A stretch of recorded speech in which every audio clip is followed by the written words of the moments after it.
ناظرین السلام علیکم۔ پہلے آپ تمام مومنین کو میں ماہ رمضان مبارک کی مبارکباد پیش کرتا ہوں ٹیم حسین ہزاری کی جانب سے۔ آج ہمارے ساتھ موجود ہیں علی جناب مولانا سید احتشام نقوی صاحب قبلہ امام جمعہ والجماعت۔ قبلہ السلام علیکم۔ وعلیکم السلام ورحمۃ اللہ۔ قبلہ ماہ رمضان مبارک کی کچھ فضیلت بیان کریں ہمارے ناظرین کے لیے۔ لا حول ولا قوة الا باللہ العلی العظیم۔ اعوذ باللہ من الشیطان الرجیم۔ بسم اللہ الرحمن الرحیم۔ میں تمام مومنین کی خدمت میں پیشہ پیش ماہ مبارک رمضان کی مبارکباد پیش کرتا ہوں۔ ماہ مبارک رمضان کی فضیلت اور اس کی اہمیت بہت واضح اور آشکار ہے، جس کو پروردگار عالم نے کلام مجید میں ارشاد فرمایا، بسم اللہ الرحمن الرحیم، کتب علیکم الصیام کما کتب علی الذین من قبلکم لعلکم تتقون۔ پہلی بات تو میں یہ عرض کرتا چلوں اپنے نوجوان بھائیوں سے کہ جب بھی آپ اس مبارک مہینے کا نام لیں تو معصومین علیہ السلام نے اس مبارک مہینے کی اہمیت کو بیان کرتے ہوئے یہ ارشاد فرمایا کہ جب بھی تم اس مبارک مہینے کا تذکرہ کرنا چاہو تو لفظ رمضان کو تنہا استعمال مت کرو، اس لیے کہ رمضان خدا کے ناموں میں سے ایک نام ہے۔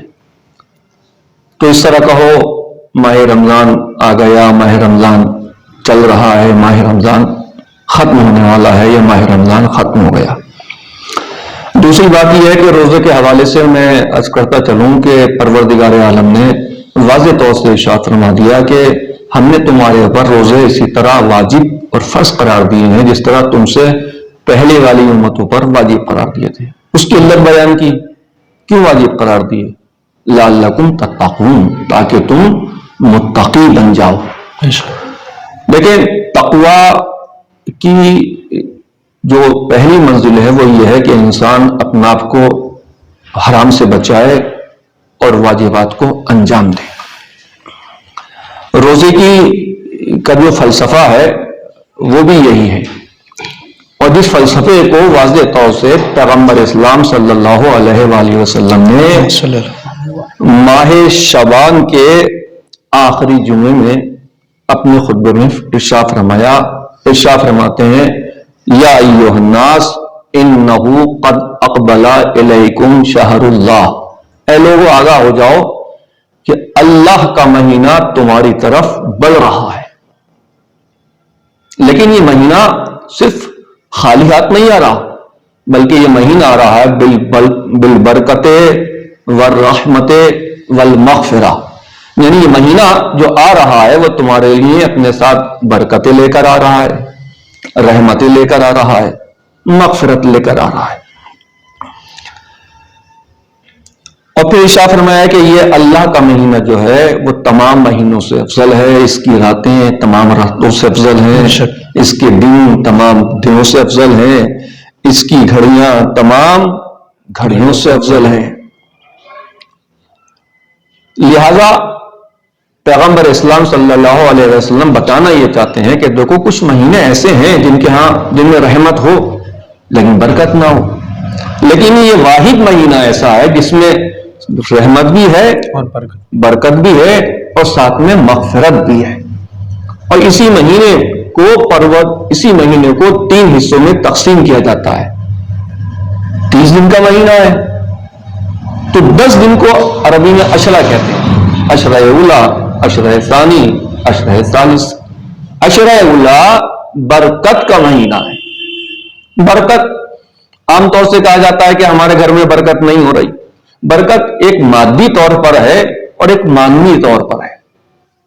مادی طور پر برکت یہ ہے کہ کل ہمارے پاس اچھے لباس نہیں تھے، اچھا مکان نہیں تھا، ہمارے پاس زندگی کے اچھے وسائل نہیں تھے، آج الحمدللہ گھر میں تمام اسباب زندگی مہیا ہیں، وہ بھی اچھی کوالٹی کے ہیں۔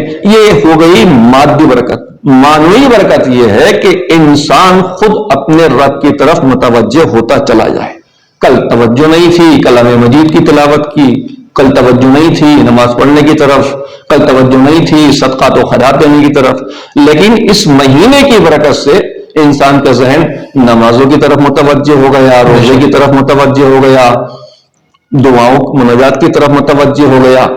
تو جیسے ہی انسان اپنے رب کی طرف متوجہ ہو گیا یا ہو گئی مانوی برکت۔ تو پیغمبر اسلام یہی بتانا چاہتے ہیں کہ جو مہینہ آ رہا ہے وہ برکتوں کا مہینہ ہے۔ برکتوں کا مطلب یہ ہے کہ تم اپنے رب کی طرف متوجہ ہو جاؤ۔ میں عرض کرتا چلوں کہ جیسے قدرت نے ارشاد فرمایا لعلکم تتقون، ہم نے تمہارے پر روزے اس لیے واجب قرار دیے ہیں تاکہ تم متقی ہو جاؤ۔ متقی جیسے میں نے بھی عرض کیا کہ گناہوں سے اپنے آپ کو بچانا۔ دیکھیں ماہ مبارک رمضان میں واجب روزے یا روزے کو کے فلسفے کو اگر سمجھا جائے، اس میں جو راز پوشیدہ ہے اس راز کی طرف متوجہ ہوا جائے تو انسان کو معلوم ہوگا کہ پروردگار ہم سے صرف یہ چاہتا ہے کہ ہم اس کی رضا کو پیش نظر رکھتے ہوئے اپنی زندگی کو گزاریں۔ یعنی اللہ نے روزے کو واجب قرار دے دیا تو روزہ صرف یہ نہیں ہے کہ سحری کھانے کے بعد غروب آفتاب تک آپ بھوکے اور پیاسے رہیں، نہیں، بلکہ روزے کا مطلب یہ ہے کہ اب اللہ نے ہمارے اوپر یہ لازم قرار دے دیا کہ روزے کی حالت میں تمام وہ چیزیں جو اس سے پہلے تمہارے لیے ناجائز تھیں ان سے بچنا تمہارے لیے لازم ہے۔ یعنی آپ کا دل چاہتا تھا کہ آپ کھانا کھائیں لیکن روزہ ہے نہیں کھا رہے، آپ کا دل چاہتا تھا کہ آپ نگاہ بھر کے ان تمام مناظر کو دیکھیں جن کو قدرت نے منع کیا ہے، آپ نہیں کر رہے، تو اس کا مطلب یہ ہے کہ پروردگار بتانا یہ چاہتا ہے روزوں کے ذریعے کہ ہم تمہیں ایک ایسی نفسانی کثرت اور ورزش پر لانا چاہتے ہیں تاکہ تم ان روزوں کے ذریعے اس بات کے عادی ہو جاؤ کہ تم صرف وہ کام کرو جو ہماری مرضی کے مطابق ہو۔ بے شک بے شک۔ اور یہی روزے کا فلسفہ ہے کہ انسان اپنے نفس کو روزے کے ذریعے اتنا عادی بنا لے کہ ماہ مبارک رمضان کے علاوہ بھی پھر اس کا نفس کسی اور کی طرف متوجہ نہ ہو، صرف پروردگار عالم کی طرف۔ اور یہی روزے کا فلسفہ ہے۔ روزے کا دوسرا فلسفہ کیا ہے؟ پھر ارشاد ہوتا ہے انما فرض اللہ الصیام لیستوی بہ الغنی والفقیر۔ اس روزے کا دوسرا فلسفہ یہ ہے کہ پروردگار عالم نے روزے کو اپنے بندوں پر اس لیے واجب قرار دیا ہے تاکہ اس روزے کے ذریعے سماج میں غنی مالدار لوگ اور فقیر لوگ برابر ہو جائیں۔ تو پھر یہ جو ارشاد ہوا کہ اس لیے واجب قرار دیا تو یہ اس بات کی طرف اشارہ ہے کہ اس ماہ مبارک رمضان میں صاحبان ثروت اور صاحبان دولت پر یہ لازم ہے کہ وہ اس مہینے میں فقراء، یتیم، مساکین کی طرف توجہ رکھیں، اس لیے کہ پروردگار عالم نے جو روزے کو واجب قرار دیا ہے تو اپنے خطبہ شبانیہ میں پیغمبر اسلام نے صرف روزے کو واجب کہہ کر نہیں بلکہ ایک طویل خطبہ ارشاد فرمایا جس میں پیغمبر اسلام نے ارشاد فرمایا کہ دیکھو اس مبارک مہینے میں تم اپنی زبانوں کو محفوظ رکھو، تم اپنی آنکھوں کو ان چیزوں سے بچاؤ جن کی طرف دیکھنا حرام ہے، تم اپنے بڑوں کا احترام کرو، چھوٹے کو اوپر اپنی رحمتیں کرو، نوازش کرو، شفقتیں کرو، مہربانی کرو، اور پھر ارشاد فرمایا کہ دیکھو اس مہینے میں یتیموں کا خاص خیال رکھو۔ مغفرت کا مہینہ مشہور ہے کہ مغفرت کا مہینہ ہے، تو اس کے حوالے سے مولا کائنات علی بن ابی طالب علیہ السلام اس مہینے کی عظمت کو بیان کرتے ہوئے ارشاد فرماتے ہیں کہ لیس العجب ممن نجا کیف نجا وَإِنَّمَا الْعَجَبُ مِمَّنْ هَلَكَ كَيْفَ هَلَكَ مَعَ سِعَةِ رحمت اللہ۔ اس مہینے میں پروردگار عالم کی رحمت اتنی وسیع پیمانے پر ہے کہ ارشاد فرماتے ہیں کہ اس مہینے میں جو انسان نجات پا گیا تو نجات پانے والے انسان کے لیے تعجب نہیں ہے کہ وہ نجات پا گیا، بلکہ تعجب اس شخص کے لیے ہے کہ اس وسیع رحمت والے مہینے میں جو شخص ہلاک ہو گیا تو وہ کیسے ہلاک ہوا جبکہ پروردگار عالم کی رحمت اتنی وسیع ہے؟ تو بس میں آخری کلام میں اپنے نوجوانوں سے یہی گزارش کرنا چاہتا ہوں کہ اس مبارک مہینے کی عظمت کو درک کرتے ہوئے سمجھتے ہوئے اپنے آپ کو پروردگار عالم کا ایک سچا بندہ بننے کی کوشش کرے۔ بے شک ہمارے ہاں سماج میں کچھ باتیں ایسی ہیں جو رسمی طور پر بن چکی ہیں، حالانکہ اگر چونکہ اس کی وجہ ہے لا علمی۔ اذان ہو رہی ہے، ہم اپنی باتوں میں مصروف ہیں، جبکہ اذان کے متعلق معصومین علیہ السلام کا ارشاد یہ ہے کہ جب اذان کا وقت ہوتا ہے تو پروردگار عالم اس وقت ان کی دعاؤں کو مستجاب کرتا ہے۔ بے شک اور پروردگار عالم ان کے لیے مغفرت کے دروازے کھول دیتا ہے۔ تو میری گزارش اپنے نوجوان بھائیوں سے یہ ہے کہ اذان کا جب وقت ہو تو اس اذان کے وقت کا احترام کریں، باتوں میں مصروف نہ رہیں، اور اگر آپ مسجد میں نہیں پہنچ پا رہے ہیں، کہیں دور ہیں، تو کم سے کم وہاں آپ نماز اذان کے الفاظ کو دہرائیں، اس لیے کہ پیغمبر اسلام صلی اللہ علیہ وسلم سے سوال کیا گیا، یا رسول اللہ یہ مؤذن حضرات جو اذان دیتے ہیں وہ ہم سے افضل ہیں؟ تو پیغمبر اسلام نے ارشاد فرمایا اگر تم ان کے اذان کے الفاظ کو دہراتے رہو تو تم بھی انہی کے درجے میں ہو۔ بالکل یعنی پیغمبر اسلام نے واضح طور سے بیان فرما دیا کہ اذان کی تکرار کی اہمیت کیا ہے۔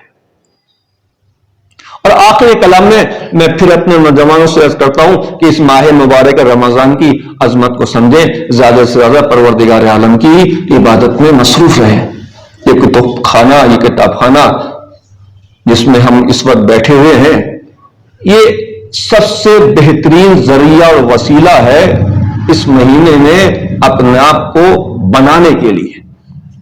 2 گھنٹے 3 گھنٹے اگر آپ کہیں بیٹھ کر موبائل سے اپنا وقت گزار رہے ہیں تو اس سے بہتر یہ ہے کہ آپ کتاب اٹھائیں اور کتاب کا مطالعہ کریں، اور جیسے ہی آپ کتاب کا مطالعہ کریں گے پروردگار عالم آپ کے علم میں اضافہ کرے گا۔ بے شک تو بات چل رہی تھی ماہ مبارک رمضان کی، کتنا اہم مہینہ۔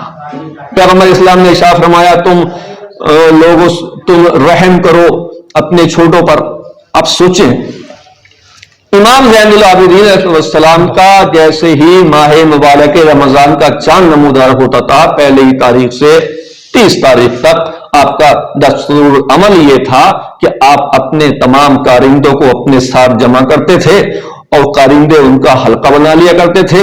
امام علیہ السلام کارندوں کے بیچ میں ہوتے تھے اور وہ امام کہتے تھے کہ میں نے جو تم سے غلطی ہوئی میں نے اسے معاف کر دیا، پھر اپنے ہاتھوں کو آسمان کی طرف بلند کرتے تھے، پروردگار میں نے انہیں معاف کر دیا، پروردگار تو میری خطاؤں سے درگزر فرما۔ یعنی مغفرت کا مہینہ یہ نہیں ہے کہ آپ صرف اور صرف اللہ سے اس بات کے خواہش مند رہیں کہ پروردگار ہمیں معاف کر دے، نہیں، قدرت کہنا یہ چاہتی ہے کہ اگر کسی بھائی نے تمہاری شان میں کوئی گستاخی کر دی ہے، کسی سے رنجیدہ ہو تو اسے معاف کر دو۔